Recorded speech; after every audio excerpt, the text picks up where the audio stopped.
Сұрыптау ауданы Ақыт Қажы мешітінде өткен дәріс қоғамдағы маңызды мәселелердің біріне арналды. Жиынға келген жамағат ысырапшылдықтың зиянын талқылап, бұл құбылыстың ұрпақ тәрбиесіне тигізетін кері әсері жайлы ой қозғады.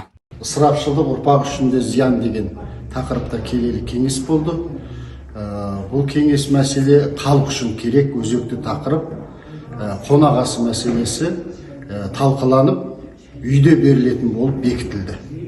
Өйткені ауыртпашылық болып жатыр, үлгере де алмай жатыр, жылай да алмай жатыр. Көңіл айтуға барсан, үйінен таппай жатырмыз. Сондықтан осы мәселе қазірде ауыртпашылық болып жатыр. Егер осылай кете беретін болса, болашаққа да ауыртпашылық болады ұрпаққа. Дәріс барысында қатысушылар өз пікірлерін ортаға салып, қоғамдағы ысырапшылықтың алдын алу жайында өз ойларымен бөлісті. Көпшілік мұндай шаралардың маңыздылығын ерекше атап өтті. Айтып жатыр ғой, жеті тағам ғана дастарханға қою керек дегенге өте мен келсем, өте жаңағы өз жаққан жастар қазір көп кетіп жатыр, өзіміздің заманымызда авариядан кетіп жатыр. Соның ұрпағы бар, жас балалар бар. Мектеп қабырғасында оқитын балалармен қалып жатқан аналарымыз көп еді.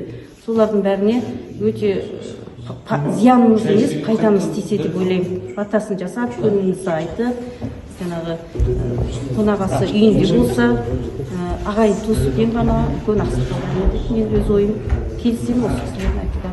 Недавно был такой случай моего племянника, когда на Қонағасы было больше народу, чем на намаз.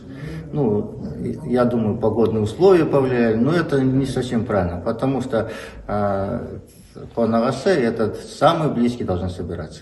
Я полностью поддерживаю.